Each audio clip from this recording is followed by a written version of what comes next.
Hi ವಿದ್ಯಾರ್ಥಿಗಳು, ಎಲ್ಲರೂ ಕೂಡ ನನ್ನ ಚಾನಲ್ಗೆ ಸ್ವಾಗತ ಹೇಳ್ತಾ, ಯಾಕಂದರೆ ನಾಳೆಯಿಂದ ಅರ್ಧವಾರ್ಷಿಕ ಪರೀಕ್ಷೆ ಪ್ರಾರಂಭವಾಗುತ್ತಿದ್ದು, ಹಾಗಾಗಿ ಈ ದ್ವಿತೀಯ PUC ವಿದ್ಯಾರ್ಥಿಗಳಿಗೆ ಸಂಬಂಧಪಡುವಂಥ ಮೋಸ್ಟ್ ಇಂಪಾರ್ಟೆಂಟ್ ಪ್ರಶ್ನೆಗಳು, ರಾಜ್ಯಶಾಸ್ತ್ರಕ್ಕೆ ಸಂಬಂಧಪಟ್ಟುವಂಥ ಮೋಸ್ಟ್ ಇಂಪಾರ್ಟೆಂಟ್ ಪ್ರಶ್ನೆಗಳು, ಅರ್ಧವಾರ್ಷಿಕ ಮತ್ತು ಬೋರ್ಡ್ ಪರೀಕ್ಷೆಗೆ ಎರಡಕ್ಕೂ ಕೂಡ ತುಂಬ ಯೂಸ್ ಆಗುವಂತಹ ಪ್ರಶ್ನೆಗಳು ಈ ಒಂದು ವಿಡಿಯೋದಲ್ಲಿ ಕೊಡ್ತಾ ಇದ್ದೇನೆ. ಬನ್ನಿ. ಅಧ್ಯಾಯ 1, ಭಾರತದ ರಾಜಕೀಯ ವ್ಯವಸ್ಥೆಯ ಉಗಮ ಮತ್ತು ಬೆಳವಣಿಗೆ. ಇಲ್ಲಿ ಭಾರತದ ಯಾವಾಗ ಸ್ವಾತಂತ್ರ್ಯವಾಯಿತು ಅಂದರೆ ಭಾರತವು 1947 ಆಗಸ್ಟ್ 15ರಂದು ಸ್ವತಂತ್ರವಾಯಿತು. ಅಂದರೆ 1 marks, 2 marks and 5 marks, 10 marks ಎಲ್ಲವೂ ಕೂಡ ಕವರ್ ಆಗಿರುವಂಥ ಒಂದು ಮೋಸ್ಟ್ ಇಂಪಾರ್ಟೆಂಟ್ ವಿಡಿಯೋ ಇದು. ಹಾಗಾಗಿ ನೆಗ್ಲೆಕ್ಟ್ ಮಾಡದೆ ನಿಮ್ಮ ಫ್ರೆಂಡ್ಸಿಗೆ ಶೇರ್ ಮಾಡಿ, ಹಾಗೆ ನನ್ನ ಒಂದು ಚಾನಲನ್ನು ಸಬ್ಸ್ಕ್ರೈಬ್ ಮಾಡೋದನ್ನು ಮಾತ್ರ ಮರಲಿಕ್ಕೆ ಹೋಗಬೇಡಿ. ಓಕೆ, ಬನ್ನಿ. ಹಾಗಾದರೆ ಇದು ನಿಮ್ಮ ಒಂದು ಅರ್ಧವಾರ್ಷಿಕ ಮತ್ತು ಬೋರ್ಡ್ ಪರೀಕ್ಷೆಗೆ ಮೋಸ್ಟ್ ಇಂಪಾರ್ಟೆಂಟ್ ಪ್ರಶ್ನೆಗಳಿದು. ಭಾರತ ಸಂವಿಧಾನ ಯಾವಾಗ ಅಸ್ತಿತ್ವಕ್ಕೆ ಬಂದಿತ್ತು ಅಂದರೆ 1950 ಜನವರಿ 26ರಂದು ಬರುತ್ತೆ. ನೆಕ್ಸ್ಟು ಡಯಾರ್ಕಿ ಎಂದರೇನು? ಡಯಾರ್ಕಿ ಎಂದರೇನು ಅಂದರೆ ದ್ವಿಸರ್ಕಾರ ಪದ್ಧತಿ, ತುಂಬ ಇಂಪಾರ್ಟೆಂಟ್ ಇದು. ನೆಕ್ಸ್ಟು ಸೈಮನ್ ಆಯೋಗವು ಏನನ್ನು ಶಿಫಾರಸು ಮಾಡಿತು ಅಂದರೆ ಬ್ರಿಟಿಷ್ ಸರ್ಕಾರ ಭಾರತಕ್ಕೆ ಡೊಮಿನಿಯನ್ ಸ್ಥಾನಮಾನ ನೀಡಬೇಕೆಂದು ಶಿಫಾರಸು ಮಾಡುತ್ತೆ. ನೆಕ್ಸ್ಟು ಇಲ್ಲಿ 1935ರ ಒಂದು ಭಾರತ ಸರ್ಕಾರ ಕಾಯ್ದೆಯ ಒಂದು ಮುಖ್ಯಾಂಶವನ್ನು ಬರೀರಿ ಅಂದರೆ ಸಂಯುಕ್ತ ಪದ್ಧತಿ ಅಂತ ಹೇಳ್ಬೋದು ನಾವು. ನೆಕ್ಸ್ಟು ಇಲ್ಲಿ ಎಲ್ಲಿವರೆಗೆ ಮಧ್ಯಂತರ ಒಂದು ಸರ್ಕಾರವನ್ನು ರಚಿಸಿತು ಅಂದರೆ ರಾಜ್ಯಾಂಗ ರಚನಾ ಸಭೆಯವರೆಗೂ. ನೆಕ್ಸ್ಟು ವೈಸ್ರಾಯ್ರವರ ಕಾಮಗಾರಿ ಮಂಡಳಿ ಉಪಾಧ್ಯಕ್ಷರು ಯಾರು ಅಂದರೆ ಜವಾಹರ್ಲಾಲ್ ನೆಹರು ಅಂತ ನಾವು ಹೇಳ್ಬೋದು. ನೆಕ್ಸ್ಟು ಪ್ರಥಮ ಸಾರ್ವತ್ರಿಕ ಚುನಾವಣೆ ಯಾವಾಗ ನಡೀತು ಅಂದರೆ 1951ರಿಂದ 52ರ ಮಧ್ಯದಲ್ಲಿ ನಡೀತದೆ. ಪ್ಯಾರಾಮೌಂಟ್ಸ್ ಎಂದರೇನು? ಇದು ತುಂಬ ಇಂಪಾರ್ಟೆಂಟ್, ಇದನ್ನು ಕೂಡ ಸ್ಟಡಿ ಮಾಡಿ. ನೆಕ್ಸ್ಟು ಆಪರೇಷನ್ ಫೆಲೋ ಎಂದರೇನು? ಇದನ್ನು ಕೂಡ ಸ್ಟಡಿ ಮಾಡಿ. ಓಕೆನಾ. ನೆಕ್ಸ್ಟ್ ಬಂದುಬಿಟ್ಟು ಉಕ್ಕಿನ ಮನುಷ್ಯ ಎಂದು ಯಾರನ್ನು ಕರೆಯುತ್ತಾರೆ? ಸರ್ದಾರ್ ವಲ್ಲಭಭಾಯ್ ಪಟೇಲ್ರವರನ್ನು ಕರಿತೇವೆ. ನೆಕ್ಸ್ಟು ನಾನು ಇಂಪಾರ್ಟೆಂಟ್ ಇರುವುದನ್ನಷ್ಟೇ ನಾನು ಹೇಳ್ತಾ ಹೋಗ್ತಾ ಇದ್ದೇನೆ, ನೆನ್ಪಿಟ್ಕೊಳ್ಳಿ. ನೆಕ್ಸ್ಟು ಬಾಂಬೆಯನ್ನು ಯಾವಾಗ ವಿಭಜಿಸಲಾಯಿತು? 1960. ಆ್ಯಂಡ್ ಪಂಜಾಬನ್ನು ಯಾವಾಗ ವಿಭಜಿಸಲಾಯಿತು? 1966. ಆ್ಯಂಡ್ ನೆಕ್ಸ್ಟು ಯಾವ ಕಾಯ್ದೆಯು ಭಾರತದಲ್ಲಿ ಜವಾಬ್ದಾರಿಯುತ ಸರ್ಕಾರವನ್ನು ಪ್ರಚುರಪಡಿಸಿತು ಅಂದರೆ 1919ರ ಮಾಂಟಿಗೋ ಚೇಮ್ಸ್ ಪರ್ಡ್ ಸುಧಾರಣೆ ಅಂತ ನಾವು ಹೇಳ್ಬೋದು. ನೆಕ್ಸ್ಟು ಏನಪ್ಪ ಅಂದರೆ ಪ್ರಥಮ ಲೋಕಸಭೆಯ ಸ್ಪೀಕರ್ ಯಾರು ಅಂದರೆ JV ಮಾಳ್ವಂಕರ್ ಅಂತ ನಾವು ಹೇಳಲಿಕ್ಕೆ ಆಗುತ್ತೆ. ನೆಕ್ಸ್ಟ್ ಇಲ್ಲಿ ಬಂದ್ಕೊಂಡು 1935ರ ಒಂದು ಕಾಯ್ದೆಯಲ್ಲಿ ಎಷ್ಟು ವಿಧಿಗಳು ಮತ್ತು ಶೆಡ್ಯೂಲ್ಗಳಿವೆ ಅಂದರೆ 321 ವಿಧಿಗಳು ಮತ್ತು 10 ಶೆಡ್ಯೂಲ್ಗಳು ಇದ್ದಾವೆ ಅನ್ನೋದು ನಮಗೆ ಇಂಪಾರ್ಟೆಂಟು. ನೆಕ್ಸ್ಟು ಅದೇ 2 ಚುನಾವಣೆಗಳು ಮತ್ತು ಭಾರತದಲ್ಲಿ ಪಕ್ಷ ಪದ್ಧತಿ ಅಂದರೆ ಚುನಾವಣೆ ಎಂದರೇನು? ಇದೊಂದು ಪ್ರಶ್ನೆ ತುಂಬ ಇಂಪಾರ್ಟೆಂಟ್ ಬಂದೇ ಬರ್ತದೆ. ಚುನಾವಣೆ ಪದದ ಮೂಲ ಪದ ಯಾವುದು? ಇದೊಂದು ಎಲಿಗರ್. ಇದೊಂದು ತುಂಬ ಇಂಪಾರ್ಟೆಂಟ್ ಪ್ರಶ್ನೆ. ನೆಕ್ಸ್ಟು ಮರುಚುನಾವಣೆ ಎಂದರೇನು? ಇದೊಂದು ಪ್ರಶ್ನೆ ಬರ್ತದೆ. ನೆಕ್ಸ್ಟು ಪ್ರತ್ಯಕ್ಷ ಚುನಾವಣೆ ಎಂದರೇನು? ಉದಾಹರಣೆ ಕೊಡಿ. ಇದೊಂದು ಪ್ರಶ್ನೆ ಬರ್ತದೆ. ನೆಕ್ಸ್ಟು ಭಾರತದಲ್ಲಿ ಮತ ಚಲಾಯಿಸಲು ಕನಿಷ್ಠ ವಯೋಮಿತಿ ಎಷ್ಟು? ಇದೊಂದು ಪ್ರಶ್ನೆ ತುಂಬ ಇಂಪಾರ್ಟೆಂಟ್. ನೆಕ್ಸ್ಟ್ ಭಾರತ ಚುನಾವಣಾ ಆಯೋಗದ ಆಯುಕ್ತರ ಅಧಿಕಾರಿ ಅವಧಿ ಎಷ್ಟು ಅಂದರೆ 6 ವರ್ಷ. EVM ಅನ್ನು ವಿಸ್ತರಿಸಿ. ಇದೊಂದು ತುಂಬ ಇಂಪಾರ್ಟೆಂಟ್ ಪ್ರಶ್ನೆ. ಎಫಿಕ್ ಅನ್ನು ವಿಸ್ತರಿಸಿ. Electors photo identity card. ಇದೊಂದು ಪ್ರಶ್ನೆ ತುಂಬ ಇಂಪಾರ್ಟೆಂಟ್ ಬರುತ್ತೆ. ನೆಕ್ಸ್ಟು ರಾಷ್ಟ್ರೀಯ ಪಕ್ಷಗಳು ಎಂದರೇನು? ಇದೊಂದು ಪ್ರಶ್ನೆ. ಪ್ರಾದೇಶಿಕ ಪಕ್ಷ ಎಂದರೇನು? ಇದೊಂದು ಪ್ರಶ್ನೆ. 2 ಪ್ರಶ್ನೆಗಳು ತುಂಬ ಇಂಪಾರ್ಟೆಂಟ್, ನೆನ್ಪಿಟ್ಕೊಳ್ಳಿ. ಇನ್ನೊಂದು ಇವೆರಡು ಕೂಡ ತುಂಬ ಇಂಪಾರ್ಟೆಂಟ್. ಯಾವುದಂದರೆ ಈ ಭಾರತೀಯ ರಾಷ್ಟ್ರೀಯ ಕಾಂಗ್ರೆಸ್ನ ಸ್ಥಾಪಕರು ಯಾರು? ಇದೊಂದು ಬರ್ತದೆ. ಭಾರತೀಯ ರಾಷ್ಟ್ರೀಯ ಕಾಂಗ್ರೆಸ್ ಯಾವಾಗ ಸ್ಥಾಪನೆ ಆಯಿತು? ಇವೆರಡೂ ಕೂಡ ಪ್ರಶ್ನೆಗಳು ಬಂದೇ ಬರ್ತದೆ, ನೆನ್ಪಿಟ್ಕೊಳ್ಳಿ. ನೆಕ್ಸ್ಟು ಪಕ್ಷಾಂತರ ನಿಷೇಧ ಕಾಯ್ದೆ ಎಂದರೇನು? ಇದೊಂದು. ನೋಟಾವನ್ನು ವಿಸ್ತರಿಸಿ. ಇದೊಂದು ಪ್ರಶ್ನೆ ಬರ್ತದೆ. ಓಕೆನಾ. ನೆಕ್ಸ್ಟ್ ಬಂದುಬಿಟ್ಟು ಇಲ್ಲಿ ಇನ್ನೊಂದು ತುಂಬ ಇಂಪಾರ್ಟೆಂಟ್ ಪ್ರಶ್ನೆ ಯಾವುದು ಅಂದರೆ ಏಕಪಕ್ಷ ಪದ್ಧತಿ ಎಂದರೇನು? ಉದಾಹರಣೆ ಕೊಡಿ. ಇದೊಂದು ಪ್ರಶ್ನೆ ಬರುತ್ತೆ. ದ್ವಿಪಕ್ಷ ಪದ್ಧತಿ ಎಂದರೇನು? ಉದಾಹರಣೆ ಕೊಡಿ. ಇದೊಂದು ಪ್ರಶ್ನೆ ಇಂಪಾರ್ಟೆಂಟ್.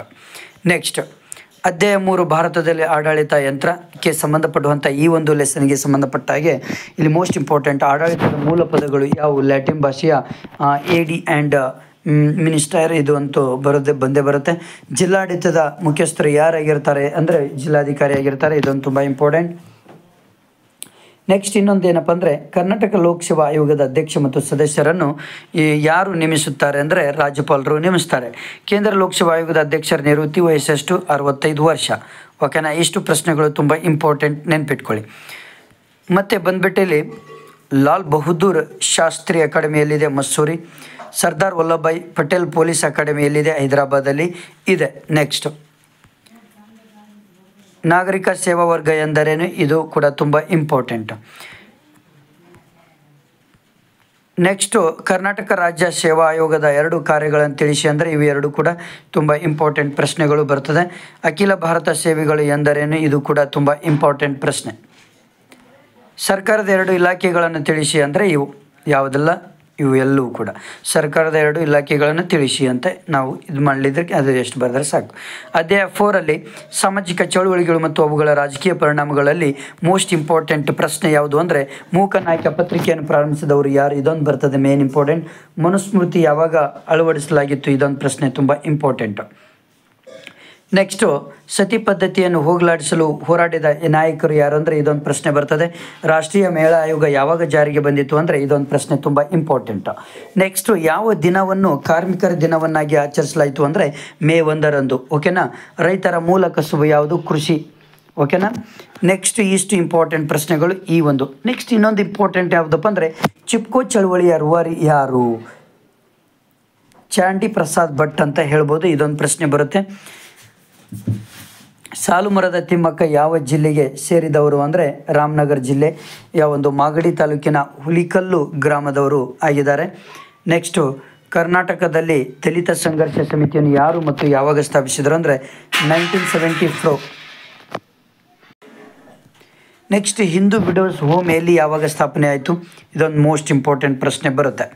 ನೆಕ್ಸ್ಟ್ ಬಂದುಬಿಟ್ಟು ಕಾರ್ಮಿಕರೆಂದರೆ ಯಾರು, ಕರ್ನಾಟಕ ರೈತ ಸಂಘದ 2 ನಾಯಕರನ್ನು ಹೆಸರಿಸಿ. ಎಲ್ಲವೂ ಕೂಡ ಮರ್ಯಾದೆ ಹತ್ಯೆ ಎಂದರೇನು, ಇದು ಕೂಡ ತುಂಬ ಮೋಸ್ಟ್ ಇಂಪಾರ್ಟೆಂಟ್. ಇದು ಕೂಡ ಮರ್ಯಾದೆ ಹತ್ಯೆ ಎಂದರೇನು. ಪರಿಸರ ಚಳುವಳಿಗೆ ಸಂಬಂಧಿಸಿದ 2 ಕಾಯ್ದೆಗಳನ್ನು ಹೆಸರಿಸಿದ ಇದೊಂದು ಇವು 2 ಪ್ರಶ್ನೆಗಳು ಮೋಸ್ಟ್ ಇಂಪಾರ್ಟೆಂಟ್. ನೆಕ್ಸ್ಟು ಲೆಸನ್ ಬಂದುಬಿಟ್ಟು ಅಧ್ಯಾಯ 5 ರಾಷ್ಟ್ರ ನಿರ್ಮಾಣ ಮತ್ತು ಪ್ರಜಾಸತ್ತಾತ್ಮಕ ಎದುರಿಸುತ್ತಿರುವ ಸವಾಲುಗಳು. ಇದರಲ್ಲಿ ತುಂಬ ಮೋಸ್ಟ್ ಇಂಪಾರ್ಟೆಂಟ್ ಪ್ರಶ್ನೆಗಳು ಯಾವುದು ಅಂದರೆ ಯಾವ ರಾಷ್ಟ್ರವನ್ನು ಸಾಂಸ್ಕೃತಿಕ ವೈವಿಧ್ಯತೆಗಳ ನಾಡು ಎಂದು ಕರೆಯಲಾಗಿದೆ ಅಂದರೆ ಭಾರತ. ಯಾವ ರಾಷ್ಟ್ರವನ್ನು ಜನಾಂಗೀಯ ನಾಡು ಎಂದು ಕರೆಯಲಾಗಿದೆ, ಇದು ಕೂಡ. ರಾಷ್ಟ್ರ ನಿರ್ಮಾಣದ ಸಮಸ್ಯೆಗೆ ಒಂದು ಪರಿಹಾರವನ್ನು ತಿಳಿಸಿ, ಇದು ಕೂಡ ತುಂಬ ಇಂಪಾರ್ಟೆಂಟ್. ನೆಕ್ಸ್ಟ್ ಜಾತಿ ಆಧಾರಿತ ಸಮಾನತೆ ಎಂದರೇನು, ಓಕೆ, ಇವೆಲ್ಲವೂ ಕೂಡ ತುಂಬ ಇಂಪಾರ್ಟೆಂಟ್. ಅನಕ್ಷರತೆ ಎಂದರೇನು, ಕರ್ನಾಟಕದಲ್ಲಿ ಶೇಕಡಾವಾರು ಸಾಕ್ಷರಸ್ಥರ ಸಂಖ್ಯೆ ಎಷ್ಟಿದೆ ಅನ್ನೋದು ಕೇಳ್ತಾರೆ ನಿಮಗೆ ಪ್ರಶ್ನೆಗಳನ್ನು. ಓಕೆನಾ. ನೆಕ್ಸ್ಟು 86ನೇ ಸಂವಿಧಾನದ ತಿದ್ದುಪಡಿ ಕಾಯ್ದೆಯ ಮೂಲಕ ಯಾವ ಕಲಂ ಹೊಸದಾಗಿ ಸೇರಿಸಲ್ಪಟ್ಟಿತು, ಇದೊಂದು ಪ್ರಶ್ನೆ ತುಂಬ ಇಂಪಾರ್ಟೆಂಟು. ಕೋಮುವಾದಕ್ಕೆ ಒಂದು ಕಾರಣ ಕೊಡಿ ಅಂದರೆ ಇದು ಕೂಡ ತುಂಬ ಇಂಪಾರ್ಟೆಂಟ್.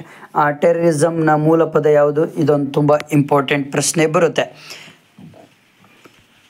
ನೆಕ್ಸ್ಟು ಲೋಕಪಾಲ ಸಂಸ್ಥೆ ಯಾವಾಗ ಅಸ್ತಿತ್ವಕ್ಕೆ ಬಂದಿತ್ತು, ಜನವರಿ 1, 2014ರಂದು.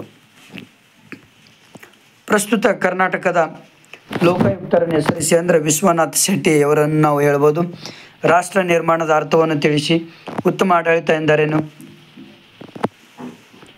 ಇಲ್ಲೊಂದು ಪ್ರಶ್ನೆ ಬರುತ್ತೆ. ಬಾಲಕಾರ್ಮಿಕ ಪದ್ಧತಿ ಅನಕ್ಷರತೆಗೆ ಹೇಗೆ ಕಾರಣವಾಗಿದೆ, ಕಡ್ಡಾಯ ಶಿಕ್ಷಣ ಎಂದರೇನು, ಕೋಮುವಾದಕ್ಕೆ 2 ಕಾರಣಗಳನ್ನು ಕೊಡಿ. ಇವು 3 ಪ್ರಶ್ನೆಗಳು ಮೋಸ್ಟ್ ಇಂಪಾರ್ಟೆಂಟ್, ನೆನಪಿಟ್ಕೊಳ್ಳಿ.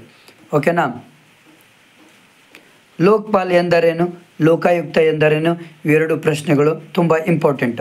ಅಧ್ಯಾಯ 6 ಭಾರತ ರಾಜಕೀಯದ ನೂತನ ಪ್ರವೃತ್ತಿಗಳು. ಇದರಲ್ಲಿ ಮೋಸ್ಟ್ ಇಂಪಾರ್ಟೆಂಟ್ ಪ್ರಶ್ನೆಗಳು ಯಾವುದು ಅಂದರೆ ಯಾವ ದಿನವನ್ನು ಮತದಾರರ ದಿನವೆಂದು ಆಚರಿಸಲಾಗ್ತದೆ, ಇದೊಂದು ಮೋಸ್ಟ್ ಇಂಪಾರ್ಟೆಂಟ್ ಪ್ರಶ್ನೆ. ಹಣಕಾಸು ಆಯೋಗವನ್ನು ಯಾರು ರಚಿಸುತ್ತಾರೆ, ಇದೊಂದು ಮೋಸ್ಟ್ ಇಂಪಾರ್ಟೆಂಟ್ ಪ್ರಶ್ನೆ. ಭಾರತದಲ್ಲಿ ಎಷ್ಟು ಬಾರಿ ರಾಷ್ಟ್ರೀಯ ತುರ್ತು ಪರಿಸ್ಥಿತಿಯನ್ನು ಹೇರಲಾಗಿದೆ, ಇಂಪಾರ್ಟೆಂಟ್ ಪ್ರಶ್ನೆ. ಇಷ್ಟು ಇಂಪಾರ್ಟೆಂಟ್ ಪ್ರಶ್ನೆಗಳು ಇದ್ದಾವೆ. ಇದು ಭಾಗ 1 ಓನ್ಲಿ ನಿಮಗೆ 1 ಮಾರ್ಕ್ಸ್ 2 ಮಾರ್ಕ್ಸಿಂದ ಹೇಳಿದ್ದೇನೆ. ಆ್ಯಂಡ್ ನೆಕ್ಸ್ಟ್ 5 ಆ್ಯಂಡ್ 10 ಮಾರ್ಕ್ಸಿಂದು ಮುಂದೆ ಬರ್ತದೆ. Okay, thank you friends. ನಿಮ್ಮ ಫ್ರೆಂಡ್ಸಿಗೆ ಶೇರ್ ಮಾಡಿ, ಹಾಗೆ ನನ್ನ ಚಾನಲನ್ನು